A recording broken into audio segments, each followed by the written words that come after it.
erschreckt es einfach, weil ich mich frage, was ist das für eine Person gewesen, mit der ich was zu tun hatte, mit welchen Mitteln und wie rücksichtslos oder, weiß nicht, kalt ist vielleicht das falsche Wort, aber wie manipulativ sie vorgegangen ist. Ich kann es mir mittlerweile auch fast nur dadurch erklären, dass er auch irgendwie ein schlechtes Gewissen gehabt haben muss, dass er gemerkt, verstanden haben muss, dass das, was er macht, nicht rechtens war und dass er das Bedürfnis hatte, sich zu rechtfertigen. Wenn man hier in Hamburg in der radikalen Linken aktiv ist, dann wird es einem genauso gehen, wie wenn man in Berlin in der radikalen Linken sich engagiert. So, man gerät in den Fokus von Ausforschung, Ausspähung und hat dieses abstrakte Wissen, das über einen Daten gesammelt werden. Die Polizei ist in bestimmten Situationen auf verdeckte Ermittler angewiesen. Das ist eine hochheikle Geschichte. Für den Ermittler selber natürlich auch, aber auch für den Rechtsstaat. Es greift in den Willensbildungsprozess ein, es greift in den Meinungsbildungsprozess ein. Das ist ja nicht mehr authentisch, das ist auch manipulativ.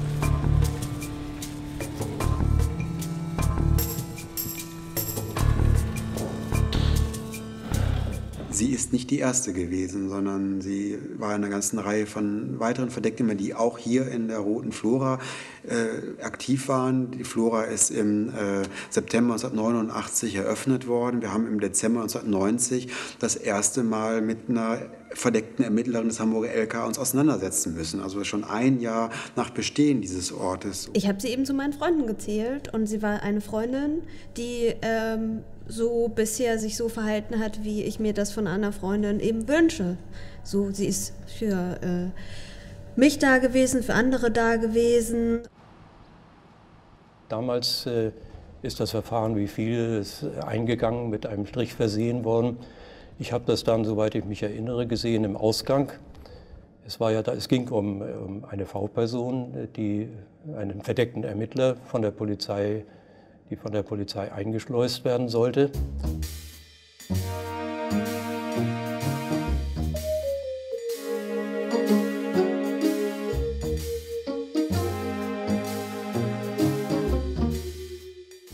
Verdeckte Ermittler sind Polizeibeamte, die auf Dauer unter Legende Beweismittel sammeln, geführt werden von einem Ermittlungsführer. Also es gibt ja verschiedene Formen der Ermittlung. Es gibt die nicht offiziell ermittelnden Polizeibeamten, das sind also etwa Scheinaufkäufer im Bereich der Drogendelikte.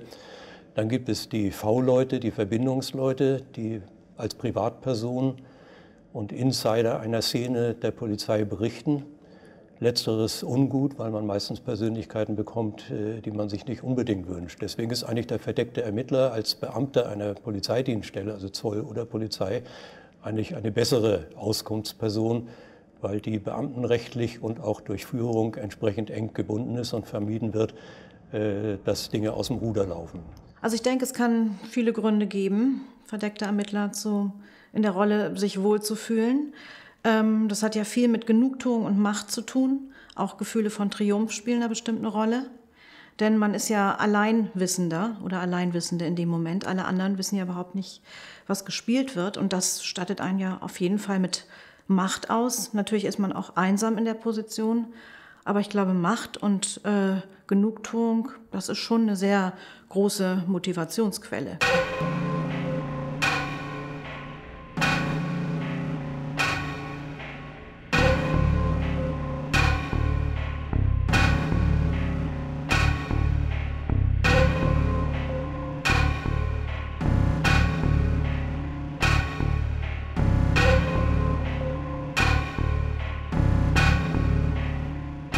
Die Rote Flora war immer auch ein Ort von Diskussion, von Organisation, von Kampagnen der radikalen Linken hier in Hamburg. Das ist einfach die Geschichte dieses Ortes.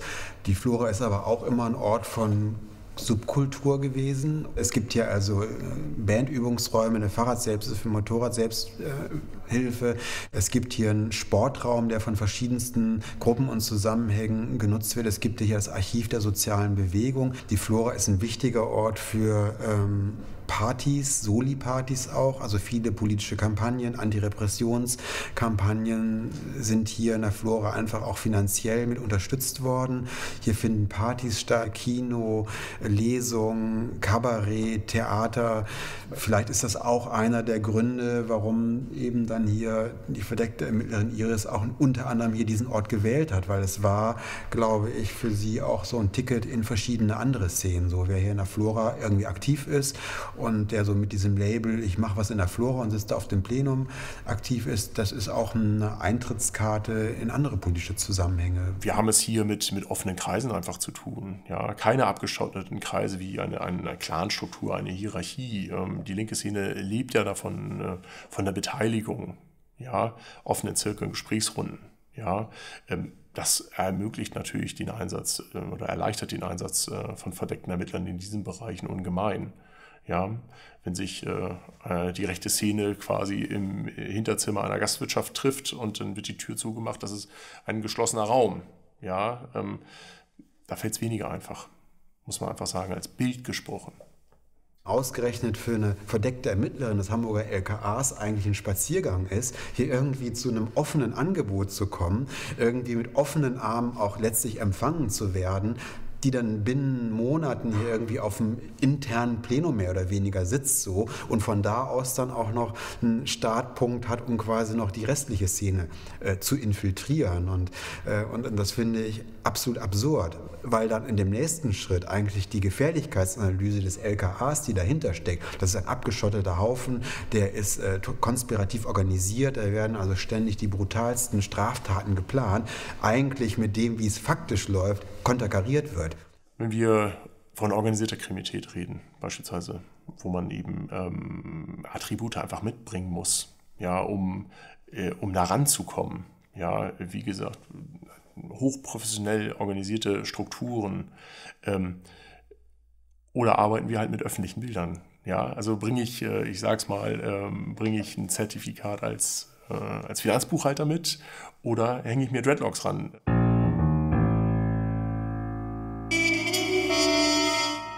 Sie hatte irgendwie einen Pferdeschwanz, sie war jetzt nicht irgendwie wahnsinnig krasse Punkerin oder hatte Dreads. Ja, sie hatte irgendwie schwarze Jacke, so ein bisschen, sag ich mal, ein bisschen autonomer Style, irgendwie eher so schwarz gekleidet, ja.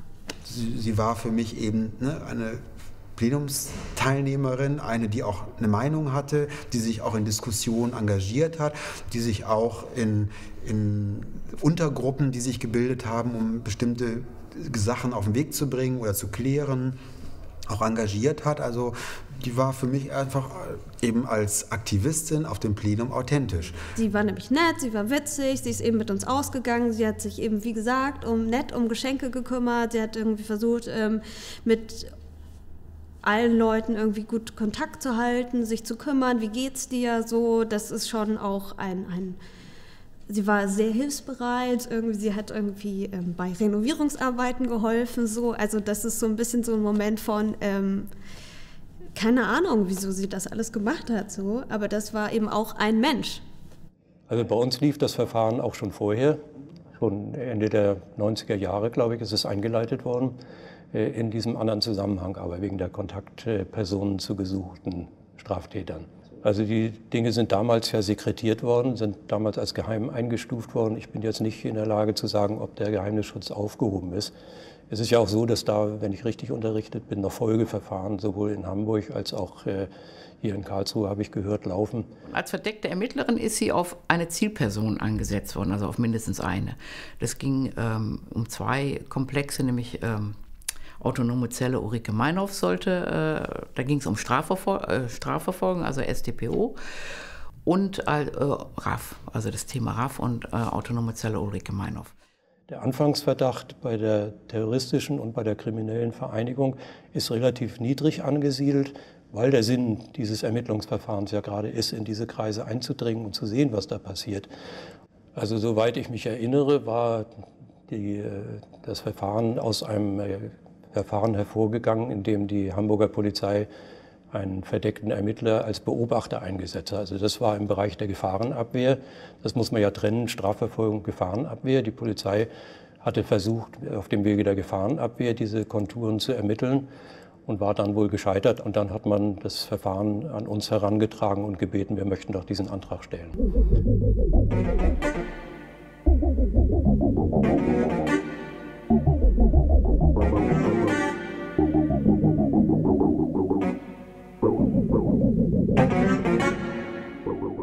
Ich möchte da gerne auch nochmal einen Blick werfen auf die Zeit, ne, der Jahrtausendwende, 2000, 2001, 2002. Das waren auch einfach bewegte Zeiten in Hamburg.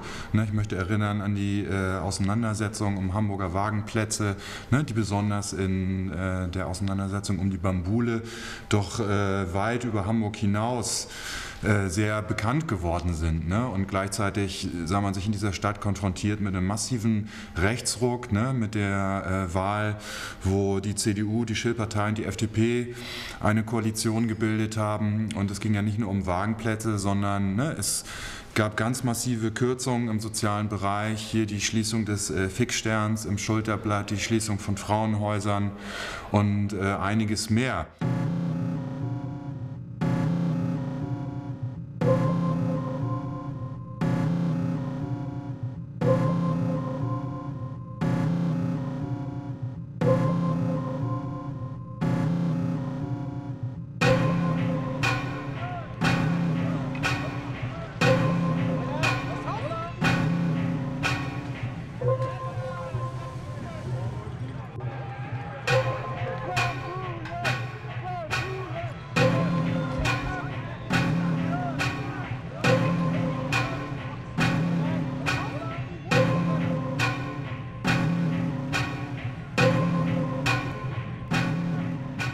Die Hamburger Polizei hat also einen ganz klaren Strategiewechsel vorgenommen hin zu einer Law-and-Order-Politik, eine Politik des kompromisslosen und harten Durchgreifens. Also der damalige Innensenator Schill hat das die Politik der harten Kante genannt. Und in diesem Zusammenhang sollte, das war auch ganz durch symbolische Politik natürlich, eben auch alle Hamburger Bauwagenplätze geräumt werden. Dann 2002 stand eben dann die Räumung des Bauwagenplatzes in Karolinenviertel an, Bambule.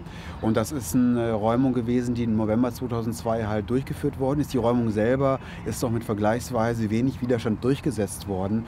Aber in den folgenden 3-4 Monaten gab es also ganz massive, unglaublich große Proteste. Es gab Demonstrationen von 4.000, 5.000 Menschen, teilweise im Wochentakt.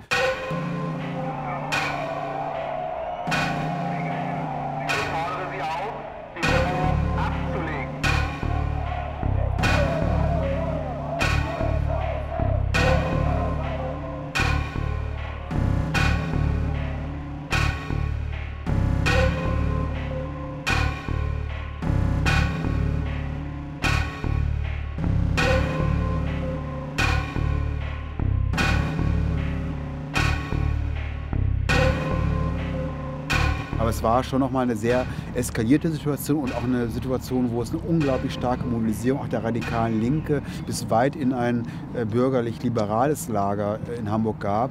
Und Iris wiederum war genau da eben als verdeckte Ermittlerin auch Teil dieser ganzen Debatten, Organisierung und Proteste. Und sicherlich muss man das eben auch zusammendenken.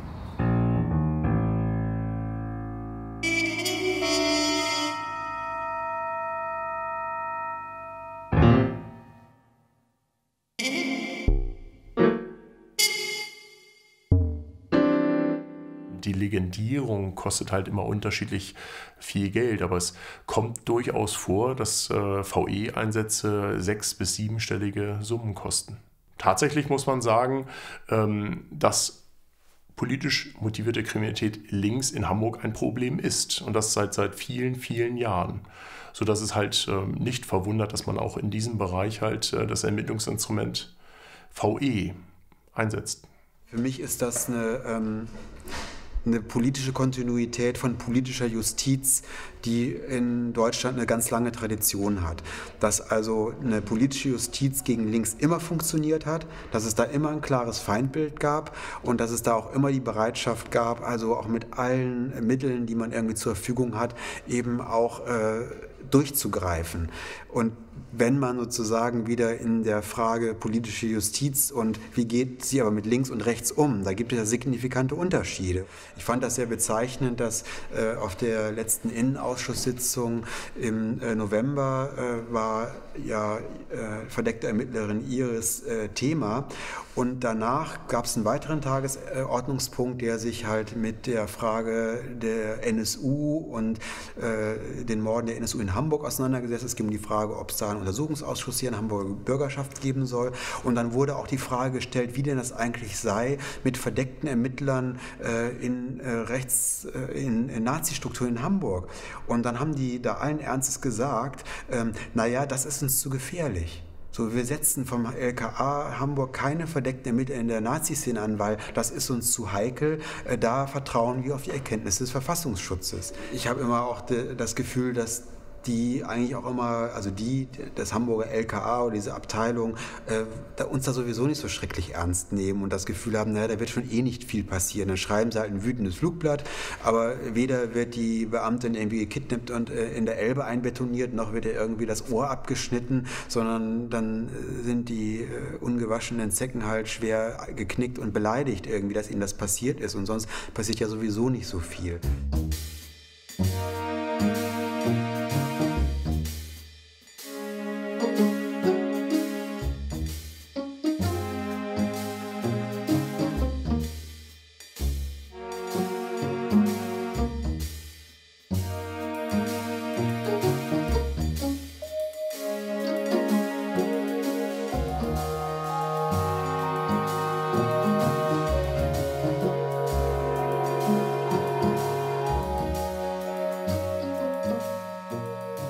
Also ich meine, wir waren ein paar Studenten, die ihr demokratisches Recht auf Mitbestimmung und ihr Recht zu protestieren wahrnehmen, das in der Verfassung verankert ist. Und wieso sollte man uns überwachen? Alles, was wir tun, ist öffentlich. Wir schreien in die Welt, was wir tun und hoffen, dass uns jemand zuhört. Wieso sollte wieso sollte uns jemand überwachen, um herauszufinden, was wir sagen wollen?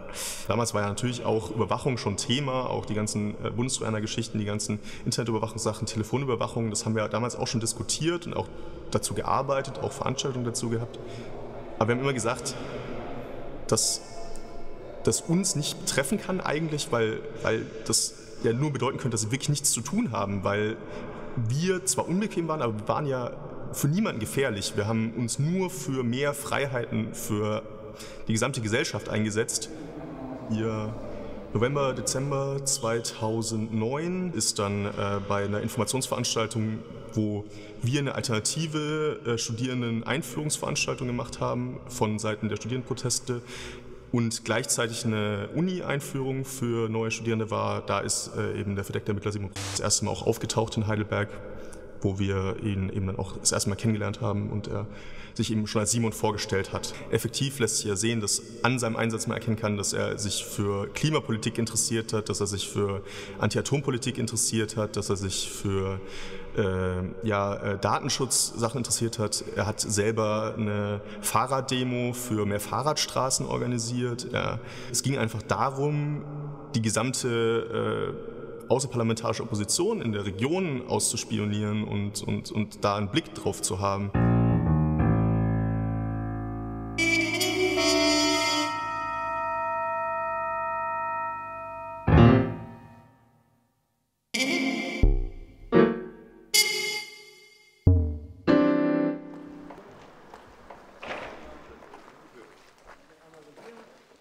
Wenn man ein halbes Jahr lang zusammen Politik macht, lernt man sich kennen und macht hin und wieder auch mal privat was zusammen. Wir haben zum Beispiel beide geklettert und haben uns darüber kennengelernt. Und ja,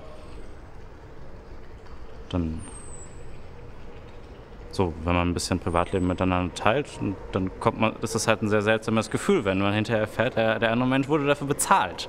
Und das zu tun und hinterher aufzuschreiben, was er für einen Eindruck von dir hat.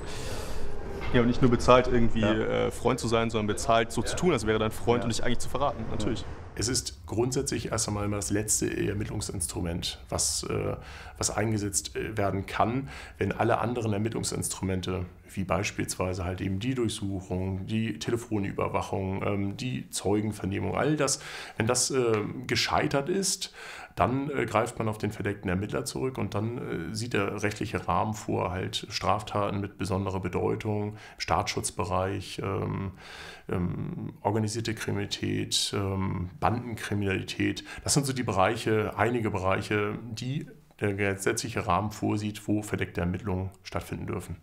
Wenn der Staat eine Vorratsdatenspeicherung macht, dann sagt er dir von vornherein, wir überwachen dich. Wenn der Staat einen verdeckten Ermittler in deinen Freundeskreis schickt, dann nimmt er sich einen Teil deines Lebens und gestaltet es mit. Und das kann es halt nicht sein. So, das ist ein Eingriff in die Privatsphäre, den einem demokratischen Staat nichts zu suchen hat. Mhm. Schon gar nicht, wie es ja scheinbar nahe liegt, als präventive Maßnahme.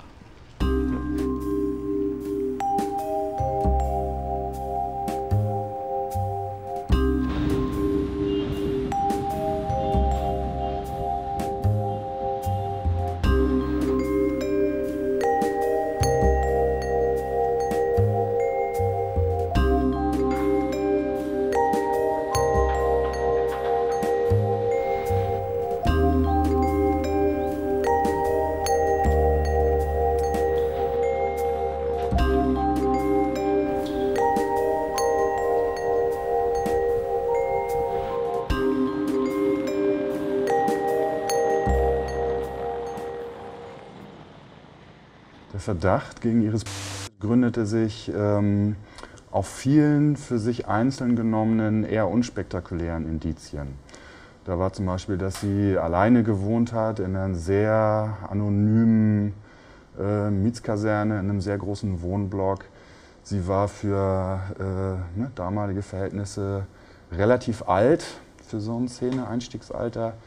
Sie war sehr geschichtslos. Sie hat nichts erzählt über ihre Vergangenheit, beziehungsweise hat Fragen nach Familie, Wohnort und so weiter abgeblockt und sich immer darauf berufen, dass sie überhaupt keinen Kontakt mehr hat zu ihrer Familie, zu Leuten, mit denen sie früher zu tun hatte.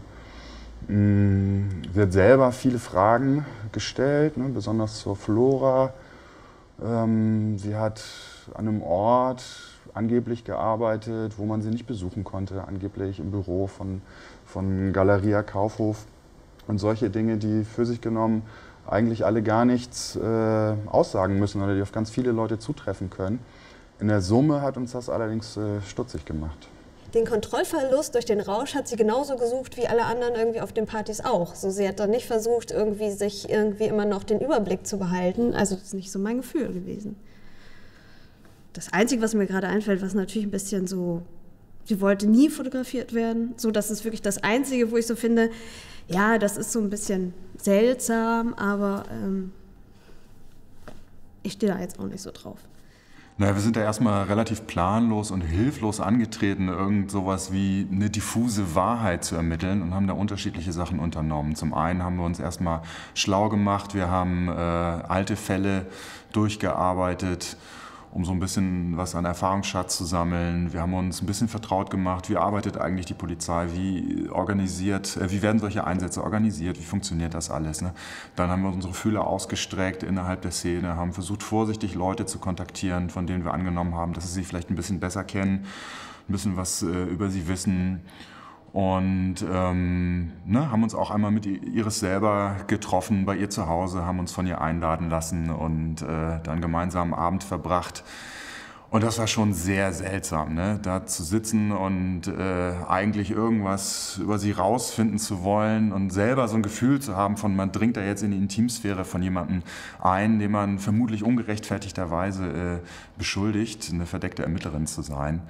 Und das war ein sehr, sehr langer Abend und wir haben stundenlang Simpsons geguckt, unter Vorspiegelung falscher Tatsachen, uns den Ausweis zeigen lassen. Voll unauffällig. Total unauffällig, ja.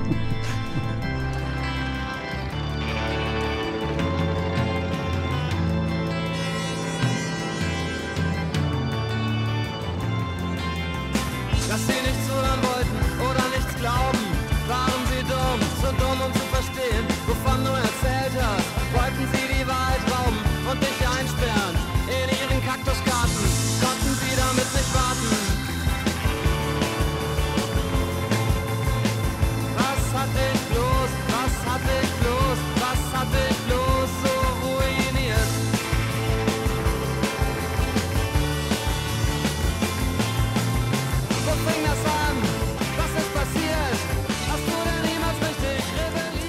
nachdem wir den Verdacht 1,5 bis 2 Jahre damit zu tun hatten. Es gab ein Vorbereitungstreffen für den von Räumung bedrohten Bauwagenplatz Wendebecken. Das war im Jahr 2004, da tauchte sie auf diesem Vorbereitungstreffen auf. Ein Mensch, der auch bei uns in der Recherchegruppe war auch auf diesem Treffen und sah sich dann gezwungen zu handeln. Und dann wurde sie halt gebeten, das Treffen zu verlassen. Das geschah erstmal ohne Angabe von Gründen, eher auf so einer Ebene von, es gibt da einen persönlichen Vorbehalt. Und dann ist ihr das, ich glaube 2 Tage später, ist ihr das erzählt worden, dass es diesen Verdacht gegen sie gibt.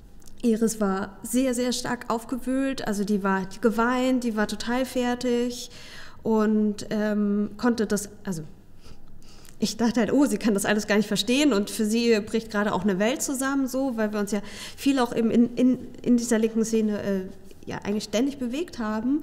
Und dann sagt plötzlich jemand so, ja, du bist es, aber du gehörst gar nicht dazu, wir schmeißen dich jetzt raus, auf eine Art, du bist jetzt draußen.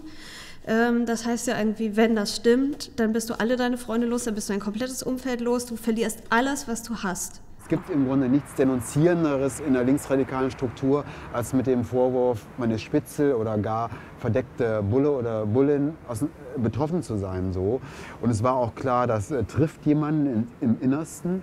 Und das ist jetzt auch nichts, was man dann erstmal breit tritt, sondern was vermeintlich vertrauensvoll dann auch mit der Betroffenen zusammen auch irgendwie geklärt werden muss. Also wenn du dir vorstellst, dass da sehr starke Persönlichkeiten auftreten und dann vehement irgendwie ganz klar sagen, das ist absolute Scheiße, was ihr gemacht habt, ja? Und die anderen Leute, also so wirklich auch mit einem Schub an Energie und da auftreten und sagen, was habt ihr euch eigentlich dabei gedacht? Irgendwie seid ihr eigentlich noch ganz knusprig so? Irgendwie, was geht denn mit euch? Wir wurden dann aufgefordert, naja, jetzt legt ihr entweder Beweise auf den Tisch oder ihr lasst den Verdacht fallen. Und wir haben gesagt, naja, wir können da nichts beweisen. Wir hatten diesen Verdacht und haben uns dann natürlich entschuldigt und uns sehr intensiv damit auseinandergesetzt. Ne? Was sind das für Verhaltensmuster oder für Denkmuster? Was sind das für Strukturen bei uns selber, die uns dazu bringen, jemanden zu verdächtigen? Und Iris hat das sehr geschickt für sich nutzen können, um ihre eigene Position in der Szene noch weiter auszubauen und hat natürlich so auch Leute ganz bewusst gegeneinander ausspielen können. Sondern sie ist erstmal 2 Tage abgetaucht und wir haben im Nachhinein rekonstruiert, und davon gehen wir aus, dass sie wirklich mit ihren Dienststellenvorgesetzten überlegt hat, wie sie damit umgeht. Und es hat offenbar eine Entscheidung gegeben, wir gucken mal, ob wir mit diesem Verdacht nicht auch aktiv umgehen können, weil natürlich auch schon offensichtlich war, dass es da verschiedene Konfrontationslinien geben könnte.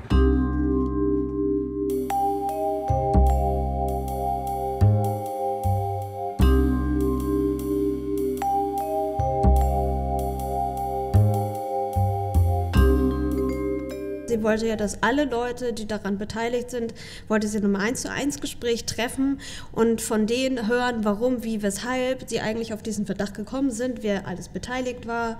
Also sie hat da ja nochmal wirklich alle Leute intensiv ausgeleuchtet. Wir haben da noch über mehrere Gespräche auch nachträglich gesprochen. Ich hatte das damals auch nicht so ganz verstanden, warum sie sich das immer wieder so gegeben hat. Im Nachhinein macht das natürlich Sinn, so, weil das ja auch die Leute im privaten Gespräch da ja viel, viel mehr ausgepackt haben, klar. Ja, das ist halt jetzt schon viele Jahre her. Ich kann mich jetzt nicht an viele Einzelheiten erinnern, aber was ich noch erinnere, ist ihre Wut, die sehr deutlich spürbar war. Und im Nachhinein denke ich, dass Iris sich emotional wesentlich mehr verstrickt hat, als es vielleicht professionell gewesen wäre, und dass dieser Verdacht, den wir gegen sie hatten, für sie ja auch was gefährdet hat. Ne? Und sie hat sich ja offenbar sehr wohl gefühlt in der linken Szene, in queeren Zusammenhängen, und dass dieser Verdacht, mit dem sie konfrontiert worden ist, ja, für sie schon auch sowas gewesen ist wie so ein Schuss vor den Bug. Oh, ne, mein Abenteuerleben, meine Parallelidentität ist gerade wirklich gefährdet.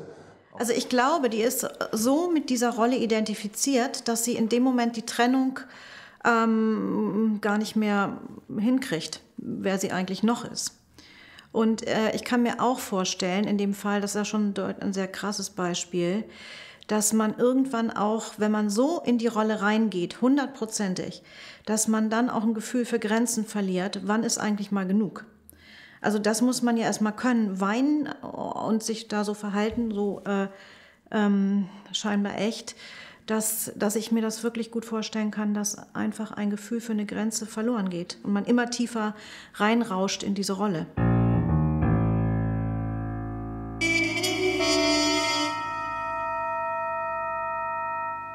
Es gab dann 2 Texte, die geschrieben worden sind aus dem Kreis, wo sehr, sehr dicht und sehr ernsthaft wir für uns aufgearbeitet haben, wie wir uns verhalten haben.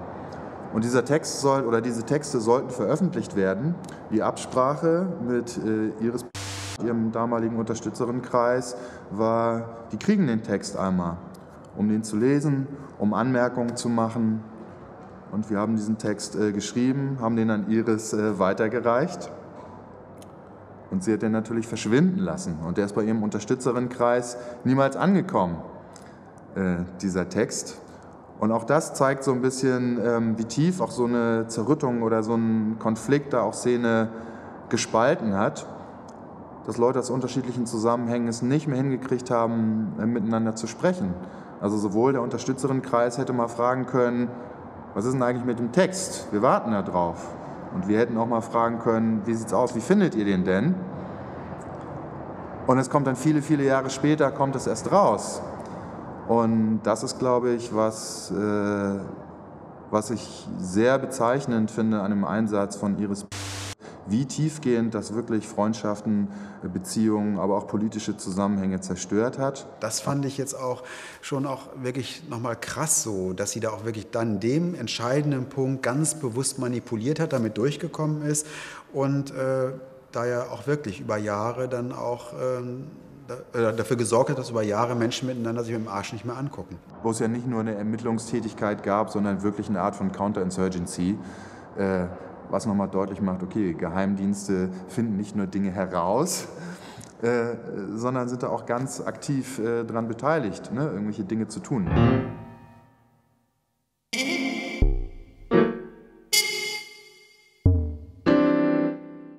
Sie hat ja dann im Radio, im Freien Senderkombinat, im FSK angefangen, hatte sie schon, und da hatte sie dann aber mehr gemacht, also da ist sie dann irgendwie... hatte sie dann auch 2 Radiogruppen und aus meiner Erinnerung heraus, ich weiß nicht, ob das so stimmt, aber war sie dann da viel und häufig und aktiv? Sie ist sehr gezielt von ihren Auftraggebern in diese Struktur geschickt worden, in die Redaktionsgruppe geschickt worden, und damit in das Radio geschickt worden.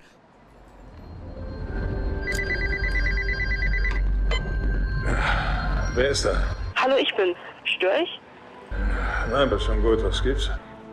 Ich wollte dir erzählen, dass es am 28. August ab 12 Uhr im Schanzenviertel, das heißt in der Susannenstraße, Schulterblatt und Bartelstraße, ein Straßenfest geben soll. Und abends ab 22 Uhr gibt es eine große Party in der Roten Flora. Augenblick. Ich kann das nicht glauben. Doch, es ist so. Es gibt ein Schanzenviertelfest. Was können wir tun? Wir können uns unkommerziell selbst beteiligen. Das heißt, vielleicht wollen wir einen Infostand für unser Projekt aufbauen oder einen Stand aufbauen und etwas präsentieren oder Spenden einsammeln. Wir können uns aber auch einfach nur so in den öffentlichen Raum nehmen oder Flohmarkt machen. Wenn wir einen Stand machen wollen, sollten wir uns aber schon früh treffen und uns einen guten Platz sichern. Ja, dafür ist es zu spät. Nein, wir können immer mitmachen. Nehmen wir uns die Straße.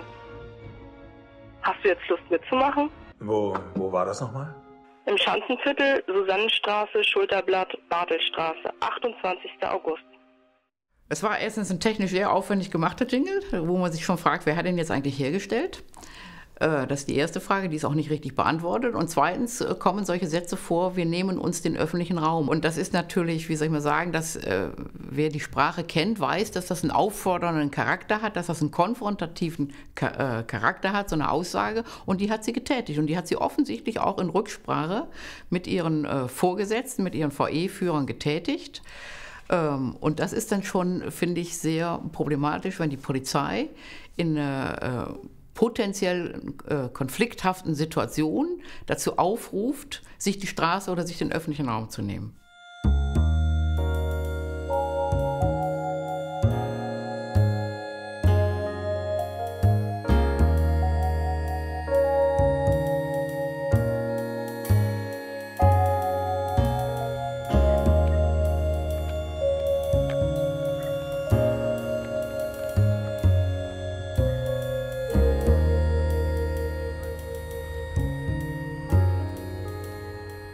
Ich glaube, Iris kannte ich schon länger, so vom Sehen, weil die viel mit Freundinnen von mir zu tun hatte.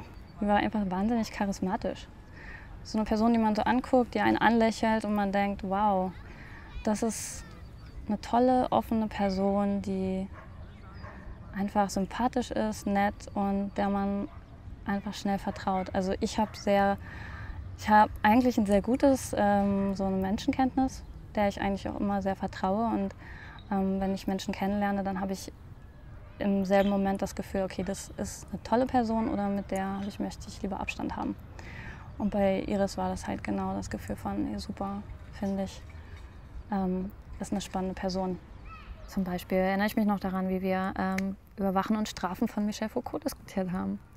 Das war wunderbar und sie kannte sich da auch ziemlich gut drin aus. Und ich war ganz überrascht und sie dachte, Mensch, hast du gar nicht studiert, ist ja total cool, dass du irgendwie das so, dich da so gut drin auskennst. Und sie so, ja, dafür muss man ja auch nicht studiert haben. Ich so, ja, stimmt.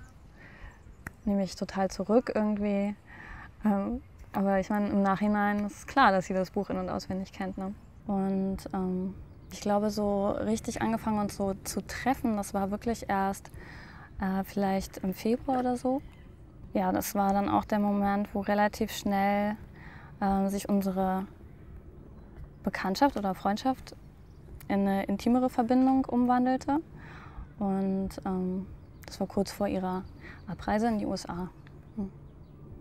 Ob die Person ins Milieu passt, ist ganz wichtig, ob sie sich da einschleicht in bestimmte Dinge oder mehr oder weniger mitschwimmt. Und die Frage der Grenzen muss bestimmt werden. Nicht? Wo muss der verdeckte Ermittler aufhören? Nur ist natürlich die Frage sexueller Beziehungen in manchen Kreisen wird etwas offener gesehen als in einem bürgerlichen Haushalt. Also von vornherein zu sagen, das ist ein No-Go, das geht gar nicht, ich darf mich da einer Person nicht persönlich etwas näher anschließen, das ist nach meiner Ansicht immer eine Frage des Einzelfalls. Also da hätte jetzt vielleicht die Polizei dann gucken müssen, wenn sie entsprechend unterrichtet worden ist, das ist der springende Punkt wahrscheinlich, mit dem verdeckten Ermittler zu besprechen, ob ein weiterer Einsatz noch möglich ist, ob ein Herausziehen oder Teilherausziehen möglich ist. Das muss geklärt werden. Und wir kommen immer wieder zu dem Thema der engen Führung eines verdeckten Ermittlers. Der ist kein Freischwimmer in der Szene, sondern er muss unter Kontrolle sein. Wenn ich Iris Namen höre jetzt, Iris Schneider, das sind sehr viele Dinge. Einerseits die politische Dimension, dass sie einfach 6 Jahre lang die linke Szene und die queere Szene ausgeforscht hat. Das ist nicht besonders überraschend eigentlich, dass der Staat Interesse an linken Strukturen hat. Es ist eher überraschend, dass er an der queeren Szene Interesse hat. Aber was daran für mich immer wieder erschreckend ist, ist die persönliche Dimension, die da drin mit reinspielt. Die Grenzen, die Iris überschritten hat, um an politische Ergebnisse ranzukommen. Sie nicht zurückgeschreckt ist vor innigen, intimen Bindungen mit verschiedenen Menschen, engen Freundschaften, viele Jahre lang. Also jemand, der unschuldig ist, wird ja hier quasi in Haft genommen für den Sinn eines Verfahrens. Und das verlangt auf der einen Seite von den Strafverfolgern natürlich ein gewisses Fingerspitzengefühl, dass man die Dinge nicht übertreibt. Auf der anderen Seite lassen sich bestimmte Verletzungen da nicht vermeiden. Aber ich kann dieses Gefühl durchaus verstehen, gerade wenn es über so lange Zeit gewesen ist, wo man ja auch nicht weiß, ist das eine Begegnung, die diesen oder jenen Punkt betrifft, sondern es ist ja ein großes Feld, in dem man gelebt hat. Also das ist völlig nachvollziehbar und dass man dem auch nachher auf den Grund geht und sagt, waren da die Voraussetzungen gegeben, das kann ich durchaus verstehen. Man muss allerdings auch den verdeckten Ermittler jetzt immer abstrakt gesehen mal in den Blick nehmen und sagen, jawohl, ich habe hier Vertrauen missbraucht, aber das lag im Bereich meines Auftrages, ich musste das tun. Aber ich will das jetzt nicht schönreden. Also ein Liebesverhältnis in einem solchen Bereich ist keine gute Sache. Darüber sind wir uns einig. Die Frage ist immer, war es hier notwendig oder war es nicht notwendig? Das ist auch genau das, was es so schwierig macht, das, glaube ich, so wegzustecken, weil man einfach nicht weiß, wer sie war und was sie ernst gemeint hat und was nicht. Und aber auch, was sie ausgenutzt hat an Intimitäten mit Menschen, um an Ergebnisse ranzukommen für ihre Arbeit. Das ist einfach hart irgendwie zu verkraften.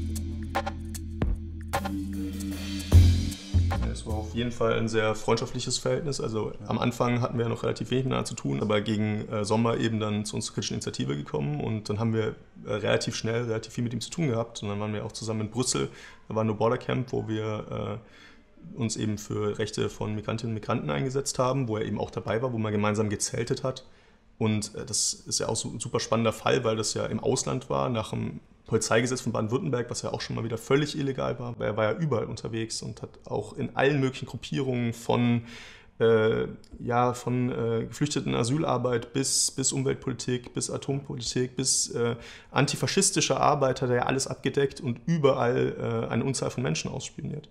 Wir wissen da zu wenig, sagen wir mal. Wir sollten mehr wissen.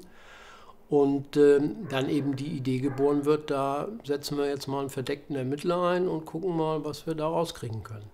Und das ist empörend und das war in diesem Fall sowieso empörend, weil ja der Einsatz eines verdeckten Ermittlers natürlich, wie alles, was die Polizei macht, wie alles, was der Staat macht, einer rechtlichen Grundlage bedarf, also eines Gesetzes, eines Paragraphen, der so etwas erlaubt. Den gibt es auch, das ist vorliegend hier der Paragraph 22 des Polizeigesetzes des Landes Baden-Württemberg. Aber der gibt natürlich die Erlaubnis für einen solchen Einsatz nur unter ganz bestimmten Voraussetzungen. Und diese Voraussetzungen, die waren hier offensichtlich nicht gegeben. Also das war zusammenfabuliert. Also da gab es eben, wie gesagt, in Heidelberg häufiger eben ein Heldengedenken von rechten Gruppierungen, wo es regelmäßig Gegenveranstaltungen gab. Und da hat er eben mitbekommen, dass es da eben auch bei den Gegenveranstaltungen bestimmte Plakataktionen geben sollte und hat das wohl in den falschen Hals bekommen und dann dafür gesorgt, dass da eine Hundertschaft angerückt ist mit Hundestaffel und haben dann wegen diesen gesamten Protest, die Meinungsäußerung gegen dieses Heldengedenken zunichte gemacht.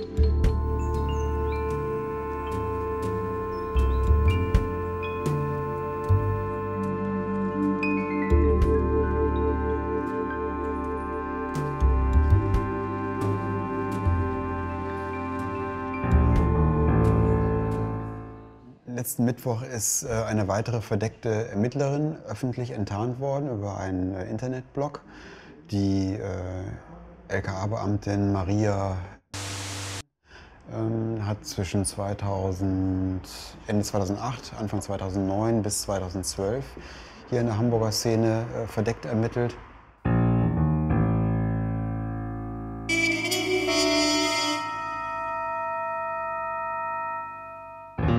Da ist sie sehr aktiv aufgetreten. Also vor allem mehr Action. Also das musste nicht unbedingt gleich strafrechtlich sein, aber zumindest die Grenzen weiter auszudehnen, sie eher dazu zu motivieren, militanter zu agieren. Sie hat versucht, so ein Motto durchzusetzen, den Nazis die Beine brechen, so, wo die Antifa-Strukturen gesagt haben, also wir wollen ein Bündnis, uns ist der Bündnischarakter wichtig und deswegen ist eine Breite wichtig und wir wollen darin auch anschlussfähig sein und deswegen ist so ein martialisches, wir wollen den Nazis die Beine brechen, Motto irgendwie überhaupt nicht angesagt. So. Und ihr hatte offenbar viel daran gelegen, aber so ein Motto mal zumindest ins Spiel zu bringen. Aber sie hat ja möglicherweise gar nicht Gefahren abgewehrt, sondern bewusst versucht, Gefahren aufzubauen Und das ist jetzt meine persönliche Einschätzung, um nämlich entsprechendes Gefahrenbild auch mit zu produzieren, damit die Polizei auch nicht zulangen kann.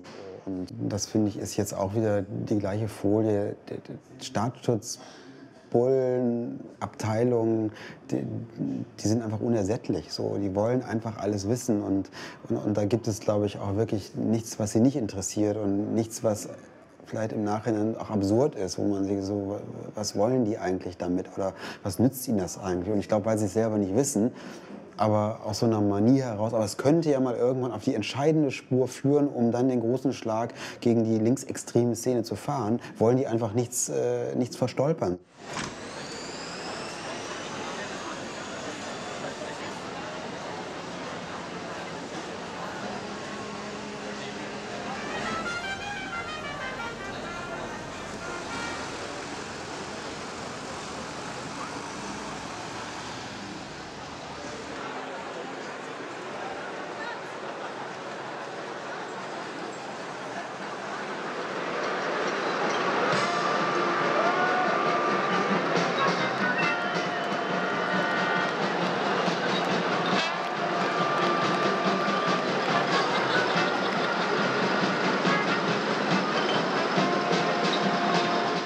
War ja, dass wir mit unserem Phantom uns auch, also diese Phantominszenierung hat ja was von 25 Jahre Rote Flora.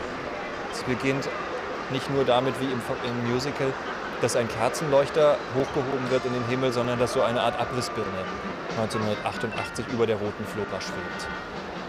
Und dass auch diese Figuren natürlich irgendwo diese Form von Kulturinvestoren und Produzenten sind, mit denen die Rote Flora seit dieser Musical-Produzenten-Geschichte zu tun hatte. Also, das heißt, wir gehen so ein bisschen in die Geschichte der Roten Flora rein und am Ende quasi landen wir in der Echtzeit, wenn wir die Plan enthüllen und die Rote Flora eben jetzt so aussieht, wie sie jetzt so aussieht.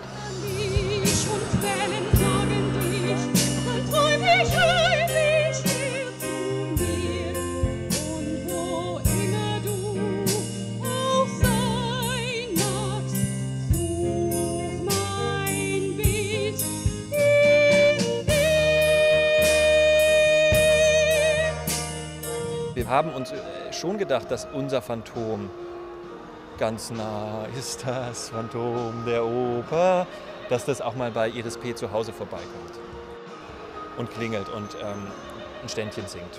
Und mein Gesang, so wirken wir, Phantom der Oper, das doch keiner macht. Ist das Phantom der Oper.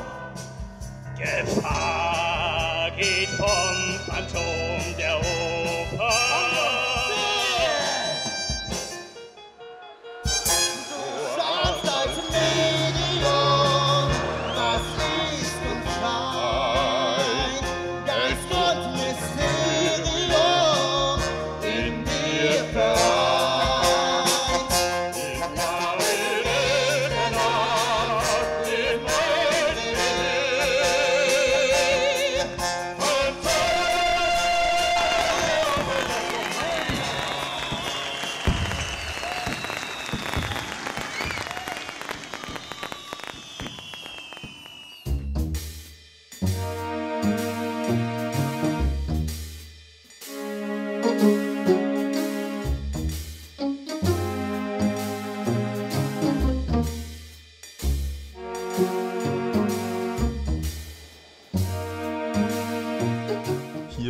Hat die Enttarnung vom verdeckten Ermittler Simon stattgefunden.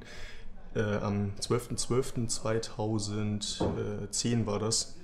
Und das war ein relativ großer Zufall, weil der verdeckte Ermittler, noch während seines Einsatzes im Urlaub war, mit Leuten, die er von früher kannte, die ihn eben als Polizist kannten und da jemanden getroffen hat. Und dann haben die sich eben in Heidelberg wieder getroffen und da ist dann eben aufgeflogen auf einer Party, dass er eben verdeckter Ermittler ist, der uns ausspioniert hat. Und dann sind wir eben darauf angesprochen worden, ob wir davon wüssten und wussten wir natürlich nicht, war sehr überraschend für uns. Und dann haben wir eben ein Aufdeckungsgespräch hier im Orange gehabt, wo wir ihn eben darauf angesprochen haben, dass wir das wissen und haben dann geschaut, wie er reagiert. Also er war erstmal still und hat nichts gesagt. Und irgendwann hat er es tatsächlich dann noch zugegeben. Und also was heißt irgendwann? Nachdem er dann sein Schweigen gebrochen hat, hat er das bestätigt. Und ja, in dem Moment ist man so aus allen Wolken gefallen, weil man sich vorher noch gedacht hat, das muss doch irgendeine sinnvolle Erklärung geben. Aber das muss ein Missverständnis sein. Ja. Vielleicht hat er einen Zwillingsbruder, der bei der Polizei ist oder sonst was. Aber naja, er hat das tatsächlich zugegeben.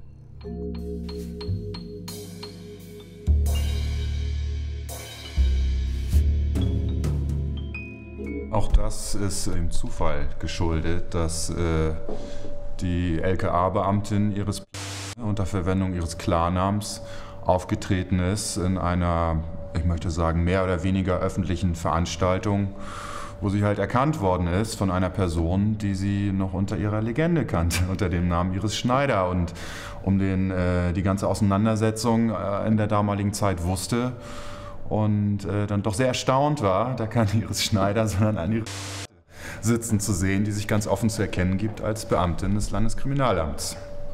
Bevor quasi diese Begegnung der dritten Art da im Herbst 2013 stattgefunden hatte, es hier in der Flora in 4-Augen-Gesprächen schon länger den Verdacht gab, dass der damals geäußerte vermeintliche falsche Verdacht möglicherweise doch richtig ist, weil dieses Muster, Iris geht in die USA, es gibt irgendwie noch so einen losen Mail-Kontakt zu Einzelnen, der bricht aber irgendwann auch ab und wird auch von ihr aus dann bewusst abgebrochen, so.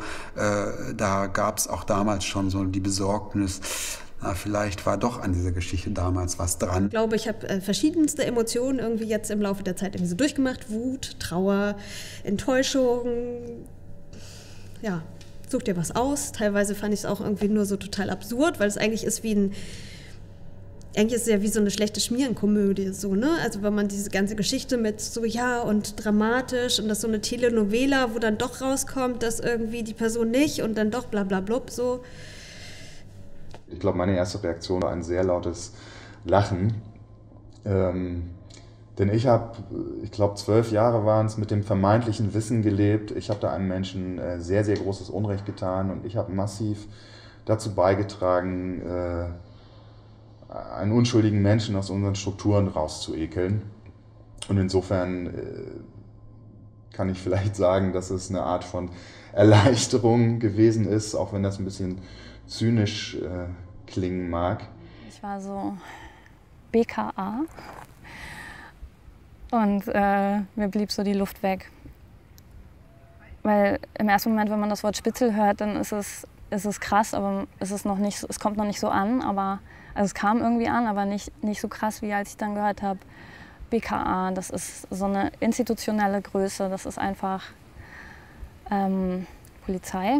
Und unglaublich, was das bedeutet für diese Zeit, wo ich Iris kannte, wo ich viel mit ihr zu tun hatte. Ja, ich war sehr geschockt.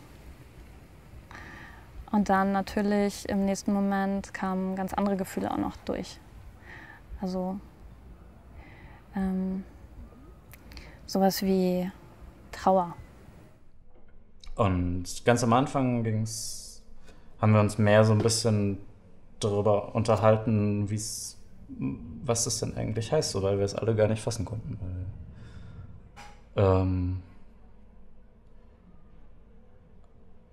Weil wir nicht verstehen konnten, wie man das machen kann, weil wir nicht verstehen konnten, wie man das durchhält, ein halbes Jahr oder ein Jahr lang oder wie auch immer, so ein Doppelleben zu führen und mit allen möglichen Menschen befreundet zu sein und auf der anderen Seite sich abends hinzusetzen und das alles aufzuschreiben und abzuschicken.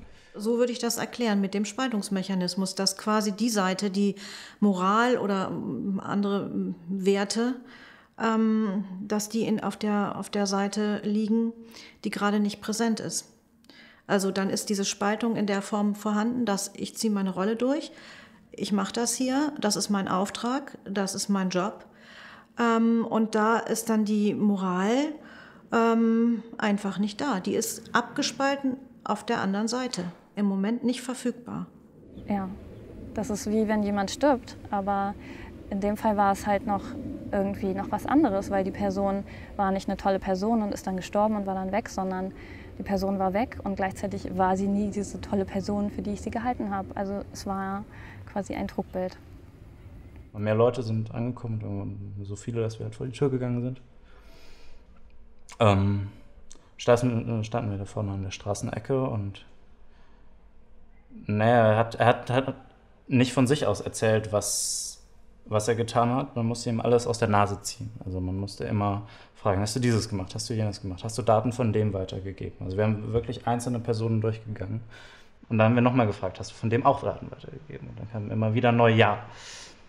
Und bis dann eben auch rauskam, ja, es hat ihn auch interessiert, wie die Menschen miteinander zusammenhängen, wer wie aktiv ist. Und an der Stelle wird dann halt auch völlig klar, dass es eben nicht um irgendwie eine einzelne Gruppierung oder eine einzelne Zielperson geht, sondern dass es ein sehr allgemein gefasster Einsatz gewesen sein muss, weil es macht keinen Sinn, von so vielen Leuten so breit gefächert Daten zu sammeln, und es macht keinen Sinn, sich überhaupt in unsere Gruppierung zu bewegen, wenn man von jemand Einzelnen ganz bestimmtem Daten haben wollte. Wenn dann sowas passiert, dann ist es so verunsichernd und gleichzeitig auch so, ja, es ist einfach beschämend auf eine Art und Weise, die es nicht sein müsste, aber es ist wie eine Form von Missbrauch, den man erlebt, und es ist dann so ein Gefühl von, oh nein, was habe ich da zugelassen? Und das sind nochmal die Bilder, wo er hier vor dem Café Orange stand und nachdem er aufgedeckt worden war, nochmal von dem Handy fotografiert wurde, bevor er dann mit seinem Fahrrad irgendwann ins Dunkel gefahren ist, nach seinem Aufdeckungsgespräch.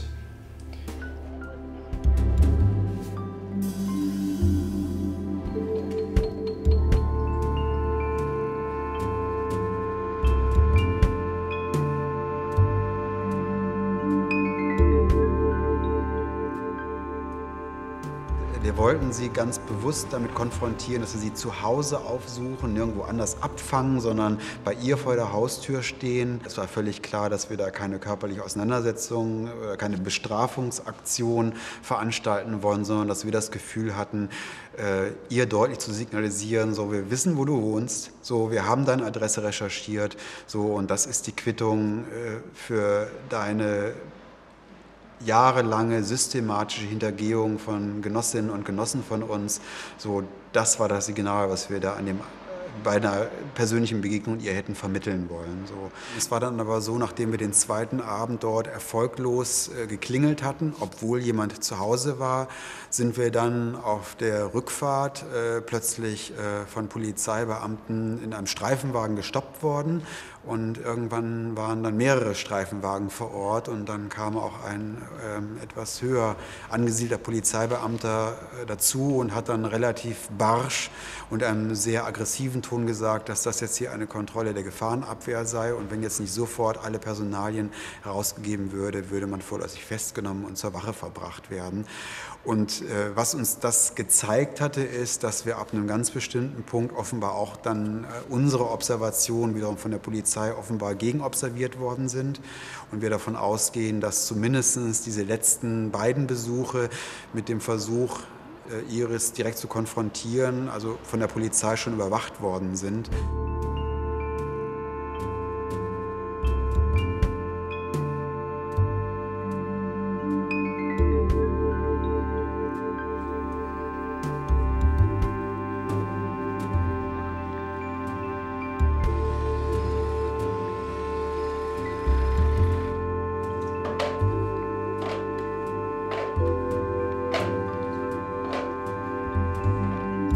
Ich gehe davon aus, dass das heute abgeschlossen werden soll mit Iris und dass da jetzt nochmal was erzählt wird, was die interne Ermittlung da weiter ergeben hat von der Disziplinarabteilung, und dass es auch nochmal im Rahmen dessen um die Beziehungen geht, die Iris geführt hat, und dass sie dann auch sagen, dass sie jetzt quasi alles, soweit sie können, zur Aufklärung beigetragen haben. Und ich glaube auch, dass sie eigentlich überhaupt nicht mehr über Maria sprechen wollen. Also weder heute ist es ja nicht mal auf dem Plan, noch dass sie wirklich wollen, dass das überhaupt nochmal Thema wird. Was denn?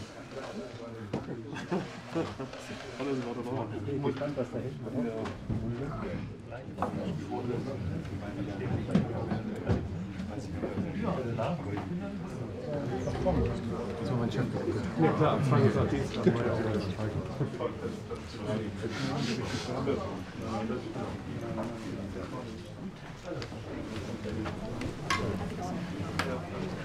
Herr Senator, guten Morgen.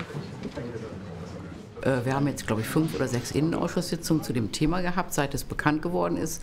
Und es ist so, es wird recherchiert, es wird von den Betroffenen recherchiert, es werden neue Tatsachen veröffentlicht oder neue Vorwürfe veröffentlicht.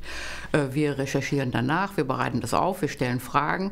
Und es ist ja die ganze Zeit schon so, wir fragen etwas und wenn die Behörde merkt, man weiß etwas, man konfrontiert sie mit Behauptungen, mit Tatsachen, die aber plausibel sind, die belegbar sind, dann gibt die Behörde auch was zu. Das war sehr interessant. Der Senator hat eine Einleitungsrede gehalten über Liebesbeziehungen, dass das alles anonyme Behauptungen im anonymen Internet seien, dass das ja gar nicht beweisbar sei, dass das Rufmord an der Iris P. sei. Die Frau müsse sich gegen Vorwürfe behaupten von jemandem, der nicht mal sein Gesicht zeigen würde.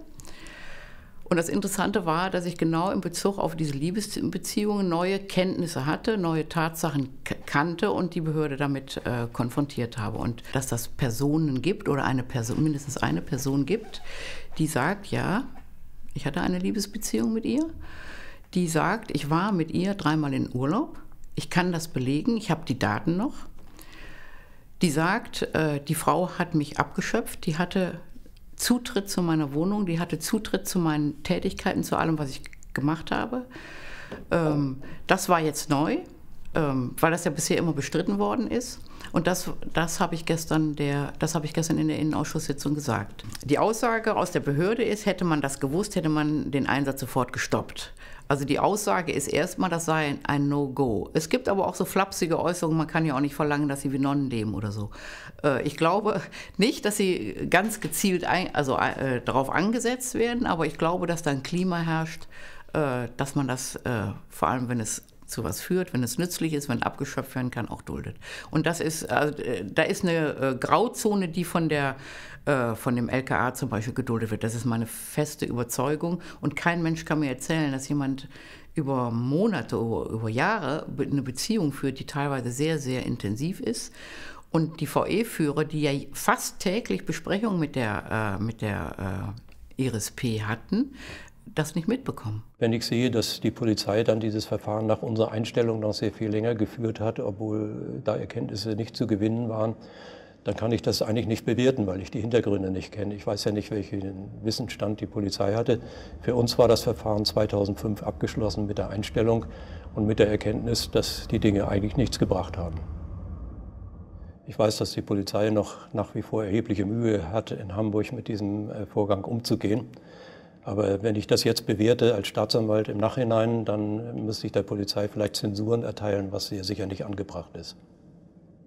Das verschiebt die Grenze immer weiter. Das heißt, was bisher in der Grauzone stattgefunden hat oder eigentlich verboten war, aber sich aus der Situation jetzt in Anführungszeichen ergab, und was man dann genutzt hat, das wird jetzt ermöglicht und damit verschiebt sich die Grenze dessen, was man darf und was man nicht darf und was rechtlich erlaubt ist und nicht erlaubt ist, immer weiter. Und ich meine, die Grauzone geht ja mit. Also gerade wenn die Überwachung total ist. Also ich kenne einen Fall, da ist sogar in den Akten dokumentiert, was ein Abgehörter, durch Wohnraumüberwachung Abgehörter im Schlaf gesprochen hat. So weit geht es. Das greift dermaßen tief in die Privatsphäre ein und das ist eigentlich klar, dass das ist unerträglich. Das zerstört richtig, ich glaube, das zerstört die eigene Identität, weil man ja nie mehr unter sich ist. Also man ist ja nie mehr allein, man ist ja nie mehr bei sich. Ja, ist auf jeden Fall gefährlich. Man muss halt gucken, dass man irgendwie genug Leute hat, die einen auffangen. Und wenn man das hat, dann kann man das, glaube ich, überstehen, ohne in Paranoia zu verfallen.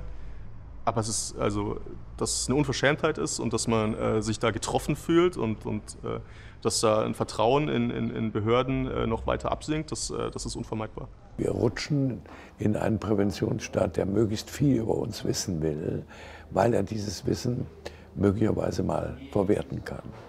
Das ist gar nicht auszuschließen, aber wir geben ihm ja gar keinen Anlass, als völlig unverdächtige Staatsbürger uns ins Visier zu nehmen. Und also diese Ausdehnung des Präventionsstaates ist eigentlich das Hauptmerkmal.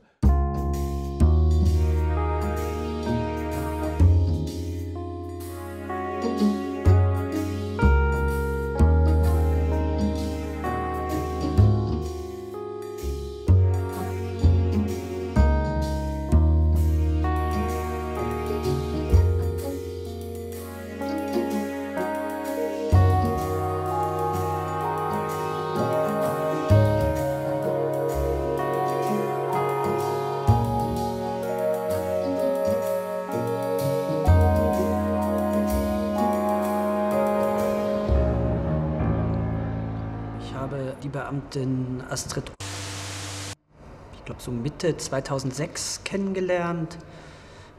Zuerst nur flüchtig über gemeinsame Bekannte. Sind dann öfter mal auf irgendwelchen Demonstrationen zum Beispiel getroffen. Und wir eigentlich auch davon ausgehen, dass sie letzten Endes die Ablösung von ihres gewesen ist.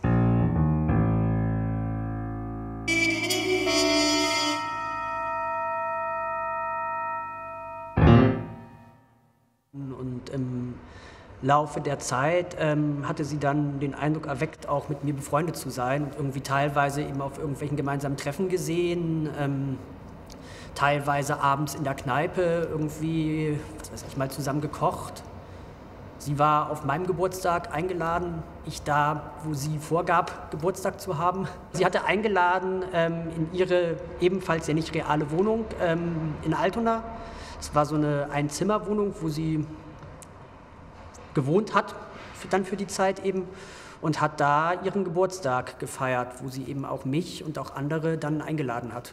Also es war so ein relativ tatsächlich klassisch anonymer Wohnblock, muss man im Nachhinein sagen. Also es war an dem Punkt tatsächlich sehr das Klischee erfüllt. Es gibt ja eine, finde ich, sehr eindrückliche Geschichte auch zu dieser Geburtstagsparty, weil ihr damaliger Zusammenhang ihr halt eine Geburtstagskuchen geschenkt hat, so irgendwie ganz liebevoll zurechtgemacht. Und dann ist sie wohl kurz auf die Toilette verschwunden und dann hat halt eine aus ihrer Gruppe, die das nicht mitgekriegt hatte, dass die Toilette besetzt ist wollte aufs Klo gehen und Astrid hatte sich offenbar gerade übergeben und hat sie so ziemlich entsetzt und ertappt angeguckt. So. Und das war für die Genossin ein relativ bizarrer Moment. Also sie hat gar nicht verstanden, was da los ist, weil es wirkte so, okay, das ist passiert, wenn man zu viel getrunken hat. Das war aber definitiv vom Gang des Abends noch nie so weit.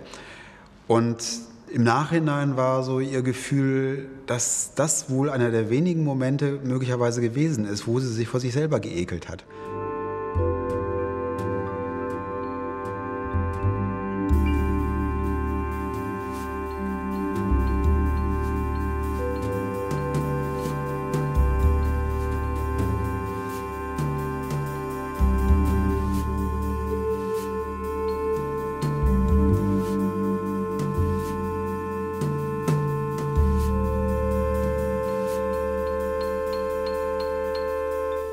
Das ist ja irgendwie auch absurd. Ich meine, überall fehlt das Geld, aber ich möchte ja gerne wissen, wie viel VE die sich halten. Das sind ja viele, das ist ja interessant. In dem Revisionsbericht steht ja dann auch noch, da ist von einem VE-Führer die Rede an irgendeiner Stelle relativ am Anfang. Kann ich mal eben gucken. Ich habe nämlich danach gefragt, haben sie natürlich keine Antwort gegeben. Sagen Sie auf Seite 5, da ist von einem Führungsbeamten die Rede, der seinerzeit auch andere VE bzw. BFL führte. Das ist ja auch eine interessante Frage. Wie viele sind denn eigentlich in der Szene unterwegs? Ich kann Ihnen diese Frage nicht beantworten, das weiß ich nicht. Ich würde sie Ihnen auch nicht beantworten, wenn ich es wüsste, weil das ist geheim.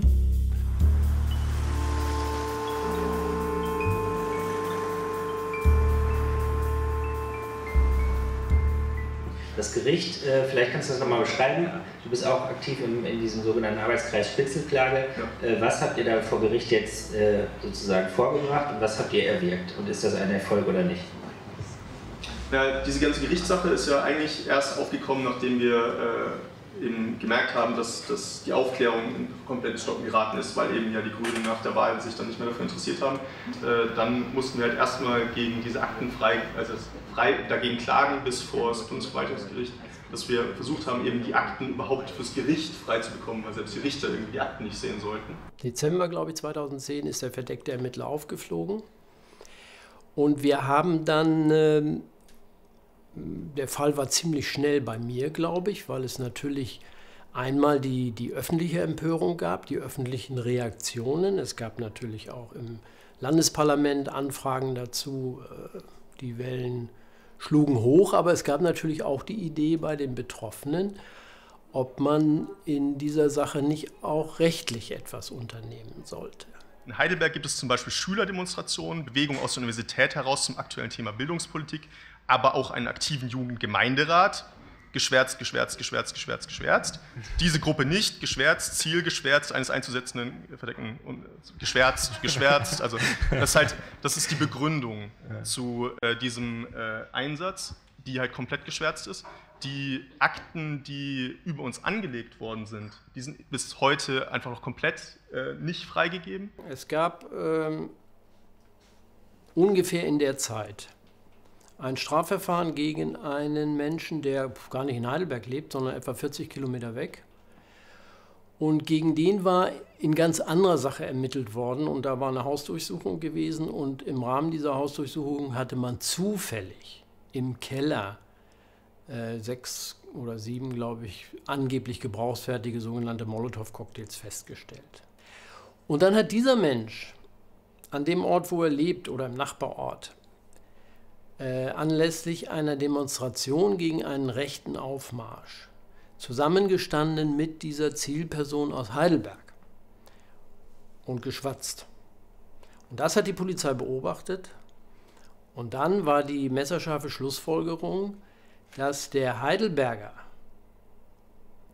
demnächst Molotow-Cocktails in Heidelberg wirft, weil er ja mit einem zusammengestanden hat, in dessen Keller mal solche Molotow-Cocktails gefunden worden waren. Also da haben die Richter auch sehr mit dem Kopf geschüttelt. Alles, was wir erreicht haben, ist ja, dass ein Gericht gesagt hat, dieser Einsatz war rechtswidrig. Das steht jetzt auf dem Papier, das stand in der Zeitung, das kam im Rundfunk. Kann man sich überlegen, ist es die Mühe wert gewesen, da jetzt 4 Jahre Kraft zu investieren? Also ich bin sicher, dass die Polizei das nächste Mal wieder genauso machen würde. Insofern ist das ein bisschen, glaube ich, so ein Hase- und Igel-Spiel, dass man zwar wieder Spielräume eindämmt, aber die Polizei ganz sicher sehr kreativ sein wird, um dann wieder die alten Spielräume auch sich wieder zurückzuholen. Und insofern ist das mit den Klagen aus meiner Sicht auch so ein bisschen möglicherweise auch Folklore nur.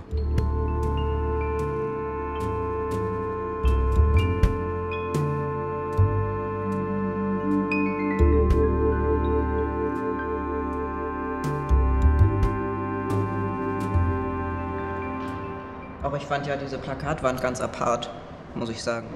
Es hatte quasi die Werbekampagne aufgenommen, dass die Polizei immer neue Beamtinnen sucht.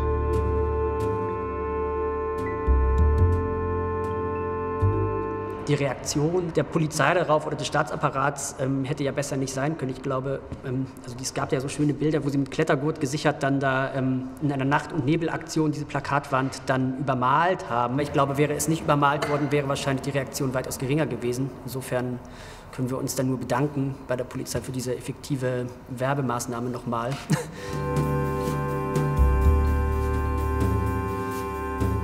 Es ist relativ einfach, zu Hause vor den Abendnachrichten in andere Länder zu schauen und das schrecklich zu finden, wie dort eine Opposition bespitzelt, überwacht und bekämpft und in Gefängnisse gesperrt wird.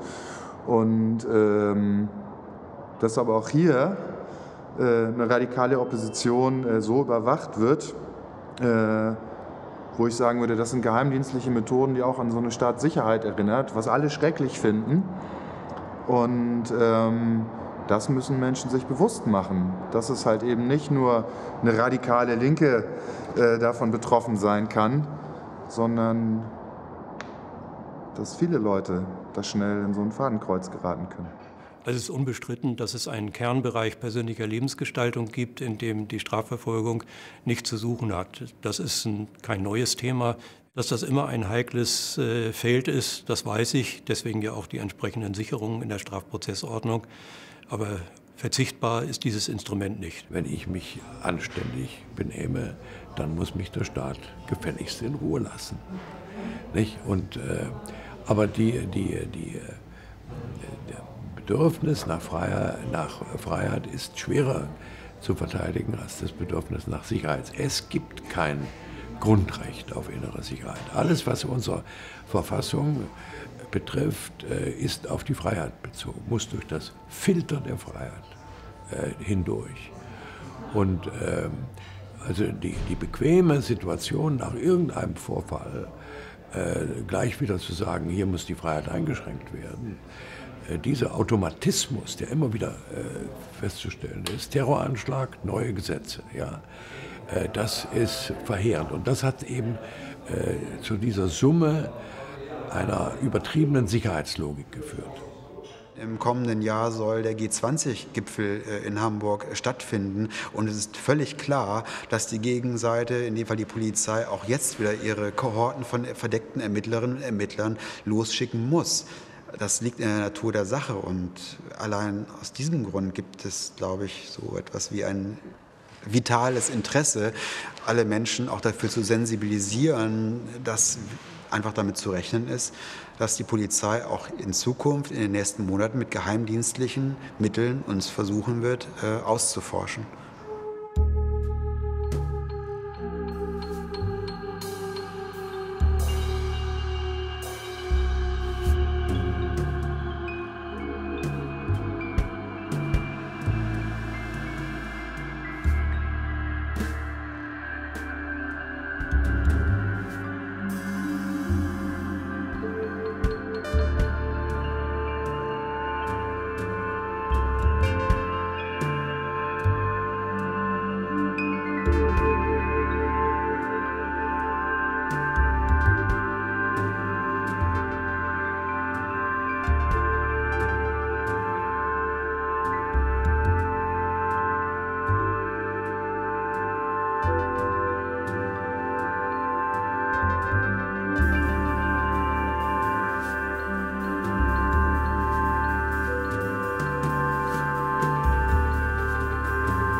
Ich bin auf den Beinen, ich hab keine Schmerzen, ich bin bei Verstand, ich hab nichts mit dem Herzen. Ich kann mich bewegen, ich muss mich nicht quälen und ich kann 1 und 1 zusammenzählen.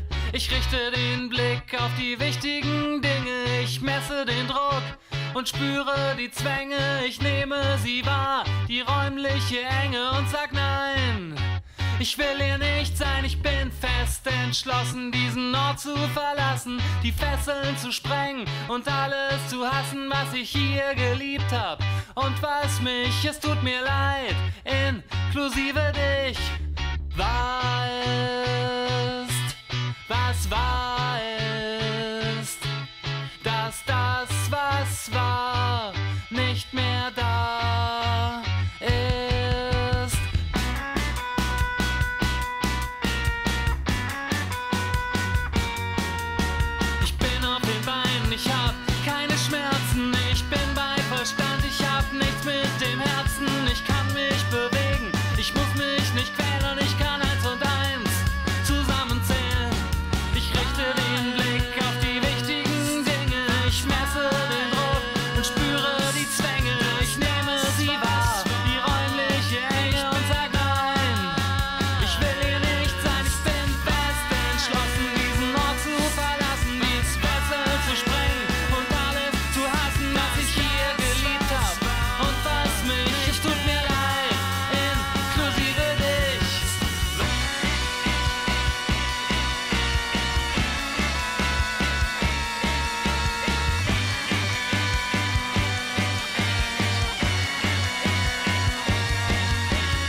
was war, nicht mehr da ist.